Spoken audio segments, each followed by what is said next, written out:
Well, it's a good day. Good to see everybody here, and good to see some faces that we haven't seen in a little bit. And just want to encourage you, if there's somebody that you know that you sit by or that you're friends with, and you haven't seen them here in a while, just give a little reach out.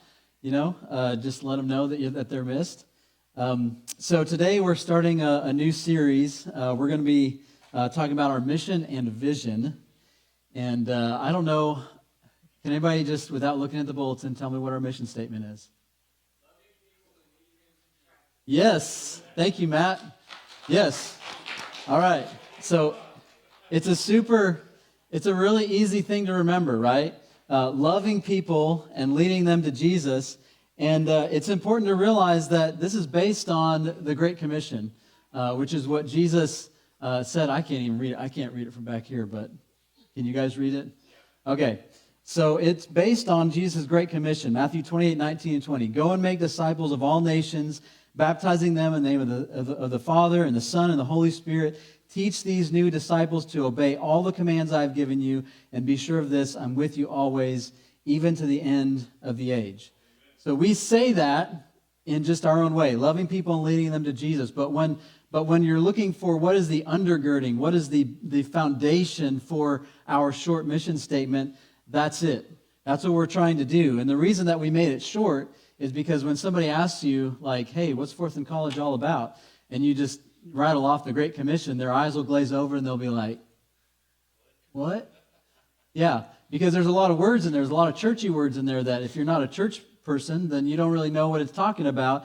But if you hear the words loving people and leading them to Jesus, that's easy to grab a hold of, right?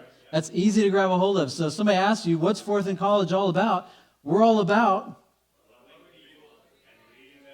That's right. Yes, that's what we're all about. But instead of focusing on this scripture that I have here up on the screen, I actually want to spend a little bit of time in a parable that Jesus told because it's a mission parable. It's a parable that talks about the mission and what we are supposed to be doing, especially those who have joined the mission. If you have joined the mission of Jesus, if you have, willingly submitted to baptism and said, I'm joining Jesus in his death, burial, and resurrection, I'm being raised to new life, and you've joined the mission, then this parable is for you and for me, right? That's what this parable is all about. So I want to read this parable, and Matt, can you advance these slides for me? Because I'm going to read this out of my Bible, and I don't want to have to advance the slides. So, all right.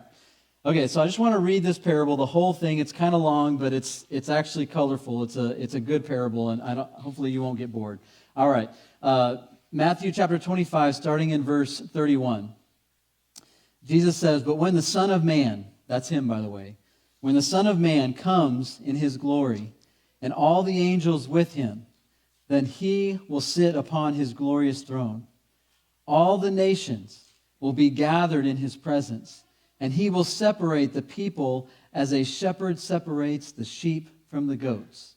He will place the sheep at his right hand and the goats at his left. Then the king will say to those on his right, 'Come, you who are blessed by my Father, inherit the kingdom prepared for you from the creation of the world. For I was hungry, and you fed me. I was thirsty, and you gave me a drink. I was a stranger, and you invited me into your home. I was naked, and you gave me clothing. I was sick, and you cared for me. I was in prison, and you visited me.' And then these righteous ones will reply, 'Lord, when did we ever see you hungry and feed you, or thirsty and give you something to drink, or a stranger and show you hospitality, or naked and give you clothing? When did we ever see you sick or in prison and visit you?' And the king will say, 'I tell you the truth. When you did it for one of the least of these, my brothers and sisters, you were doing it for me.' And then the king will turn to those on the left and say, 'Away with you, you cursed ones, into the eternal fire prepared for the devil and his demons. For I was hungry, and you didn't feed me. I was thirsty, and you didn't give me a drink. I was a stranger, and you didn't invite me into your home. I was naked, and you didn't give me clothing. I was sick and in prison, and you didn't visit me. Then they will reply, Lord, when did we ever see you hungry or thirsty or a stranger or naked or sick or in prison and not help you? And he will answer, I tell you the truth. When you refuse to help the least of these, my brothers and sisters, you were refusing to help me. And they will go away into eternal punishment, but the righteous will go into eternal life.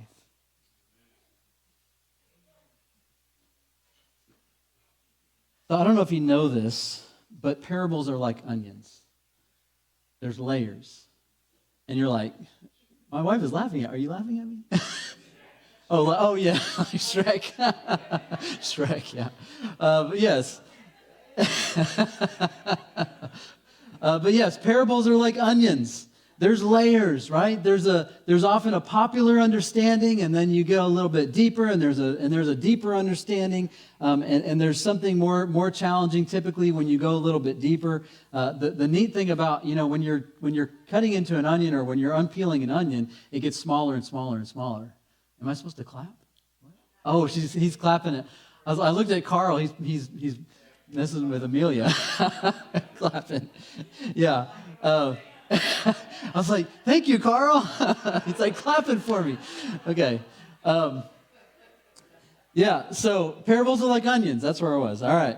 And every time you peel back one of those onions, the thing about an onion is it gets smaller and smaller and smaller. But the thing about a parable is that it actually gets bigger and bigger and bigger as you peel back the layers. But before we get to these layers of interpretation, I actually want to share with you just a little bit of cultural context that sometimes we miss because we didn't grow up in the first century Israel, right? How many people grew up in first century Israel? If you're raising your hand, you're lying, okay? All right. You didn't grow up in first century Israel, so there's some things that we miss. All right, so first of all, it was very common for shepherds of that time period to herd both sheep and goats. Like that was actually a common thing. And the reason was because first of all, it was more economical, okay? So if you have two different herds, sheep and goats, you have to have two different shepherds. But if you have them combined, which they get along, they don't fight, they get along. If you have them together, they can actually, be shepherded by one shepherd. So it was economical choice. But the second reason is actually kind of interesting. So the reason that they put the goats and the sheep together is because goats tended to be more restless. Okay, in other words, they get up, they run around, they walk around a little bit more. And what they would do is they would actually keep the herd, including the sheep, on the move so that they would find better grazing grounds. All right, so what sheep have a tendency to do is eat and lay down, okay? But if you got some goats in there, they're kind of milling around and they're moving around, and the sheep just kind of follow them, and so they get to some better grazing grounds. It actually keeps the whole herd healthier. But at the end of the day, there was always a separation of the sheep and the goats. And the reason is because the sheep could stay outside because they had this thick wool, that they grew. It was weatherproof. It kept them very warm. It was waterproof. They could endure these cold temperatures of, the mountainous nights in first century Israel, whereas the goats, they didn't have that. And so they had to separate the sheep and the goats. So the goats would go in the barn, and the sheep would stay outside. So it's actually, something that all the people who are listening to this parable, they're like, yep, that happens with all the shepherds that we're watching, right? Like we see that happen, right? But it's also interesting that Jesus says that the Son of Man, or the King who comes back, he compares himself to a shepherd. And for us, it's like, yeah, that's really cool because shepherds are, we got them in the Christmas story, and they got that nice little hook, and, we celebrate shepherds, and we call our elders shepherds. They didn't like shepherds back then. Okay, shepherds were like the low people of society, and so for himself to compare himself to a shepherd was actually a little bit shocking. Of course, you had the great shepherd king, David, right? So there's a shepherd who rose from nothing to great prominence and became king, but that wasn't something that they celebrated necessarily. They just celebrated that God did that through David. Now, the interpretation of this parable, as we kind of dig through some of that cultural stuff, the interpretation of this parable actually depends on one question. And the question is, who are the least of these? Who are the least of these? Okay? So, common understanding of this is anyone who is poor, distressed, or in need is the least of these. Okay? So how many people have understood this parable this way? Raise your hand. Yeah, anyone who is poor, anyone who is distressed, anyone who's in need, they are the least of these. Okay? And this works. All right? This works. If you want to find Jesus in the Gospels, where do you want to look for him? He's among the sick. He's among the poor. He's among the lepers. He's among those who are harassed and mistreated by society. And Jesus said in Matthew chapter 9, he said, I came for the sick. Right? Because the Pharisees are like, why is Jesus eating with all these tax collectors and all these, if you want to look in Mark's account, all this scum. Why are you eating with these people, Jesus? And he said, I came for the sick. I came for the people who know they need something, right? Jesus came for the people who are in need. That's what he said. This also fits with some of the statements from the Old Testament. So if you look in Micah chapter 6, verse 8, what we just read a moment ago, he has shown all you people what is good and what does the Lord require of you to act justly and to love mercy and to walk humbly with your God. What he means there by justly is that you treat people as if they are all image bearers of God. You don't treat anybody as if they are less. And just like every society, there were people in that society, people who were beggars, people who had lost everything through a bad business deal or whatever, people who were sick, people who were lepers, and they treated those people as less. And what Micah says is, I want you to act justly and to treat people as if they are all image bearers of God. I don't really love this, using the term equally. It's more about you treat other people as if they are image bearers of God, because some people treat people equally bad, right? It's not about treating people equally. It's about treating people as if they are image bearers of God. This is what God wants. And every time his people start to treat the poor and the distressed and those people in need as if they are less, they hear from him. Like the prophets show up and they're like, hey, you're mistreating the poor. Hey, you're doing this. Like God doesn't like it when people who have difficulty in life are treated as if they are less than others who are successful. It also agrees with what Jesus' own brother said in James chapter 1, verse 27. James says this. He says, pure and genuine religion in the sight of God the Father means caring for orphans and widows in their distress and refusing to let the world corrupt you, right? So this idea that the least of these is anyone who's poor and distressed and in need, I think that's a good place to start. Because what we can see is that God cares for the poor, the distressed, and the needy, and he expects his people to also care for the needy, the distressed, and the poor, right? That's what God expects of his people. But I want to dig a little bit deeper into this parable, and I'm just going to warn you, I'm going to get a little nerdy, okay? So just bear with me for a second, all right? But hopefully you can follow along. If you're taking notes, write some of this stuff down, because if you're like me, if you hear something you don't understand, you write it down, you can go back and look at it later, right? And think about it. All right, so here's I want to go to two clues that show us that Jesus actually has a double meaning with this parable. Okay, first of all, this Greek word, ethne, which is actually translated the nations. So, right, the Son of Man is going to come back and he's going to judge the nations, what we read in the text. Right, that word ethne is actually, in the Greek world, it meant all nations. Okay? But in the Jewish Greek world, it actually meant this. It meant what Jews used to speak of Gentiles, pagans, and non-believers. So Jews, if they heard this word in Greek, this ethne, they use it as kind of an inside term that said, those are those Gentiles, those people that are not Jews, those pagans, those non-believers. They use that word to refer to them. And who is Jesus talking to? He's talking to a bunch of Jews, right? And so they know what this word means in the Jewish world, okay? All right, that's first clue. Second clue my brothers and sisters. The least of these, my brothers and sisters. So if you look in verse 40, when you did it for one of the least of these, my brothers and sisters, you were doing it for me. Verse 45, when you refused to help the least of these, my brothers and sisters, you were refusing to help me.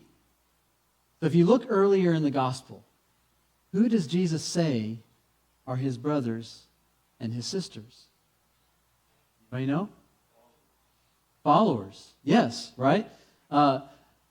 Matthew 12:50. Anyone who does the will of my Father in heaven is my brother and sister and mother.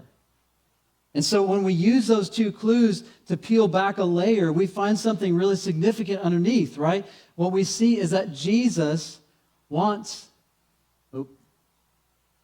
his disciples to be assured that the unbelieving world will be judged by their reception of the messengers of the gospel, right? So Jesus is using this as a double meaning. He wants them to know, hey, I want you to take care of the people who are in need. I want you to do that. But I also want you to realize that this unbelieving world is going to be judged by how they receive you. And why is that important? For us, we don't really latch on to that second interpretation very often because we're comfortable. And I hate to say this, but I think that the comfortable church is actually a church that can stray, right? Because they're not facing the difficulty, the persecution. But many of the people who are reading this gospel after Matthew wrote it, in the 70s and 80s, and literally 70s and 80s, nothing before it, right? Just 70s and 80s. They're reading these words, and they were people who had lost everything for Jesus, right? They had been imprisoned. They had been shoved to the edges of society. They had lost their livelihood. They had lost their family. They had lost their status, all because they had chosen to follow Jesus and to try to go and take his message to the world because that's what he told them to do, right? And so they went and they lost many things. Because believe it or not, there's in those first 2 centuries, it was not popular to be a Christian. It wasn't popular to be a Christian. There was no power involved. It didn't become powerful until the 3rd century with Constantine. It just didn't happen. Okay, and so they had lost everything to follow Jesus. They had been harassed and mistreated and imprisoned, and they were sick.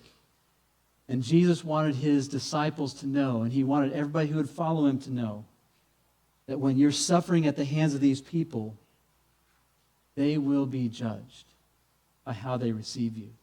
And that gives you a certain level of confidence. So I want to leave you with one final thought.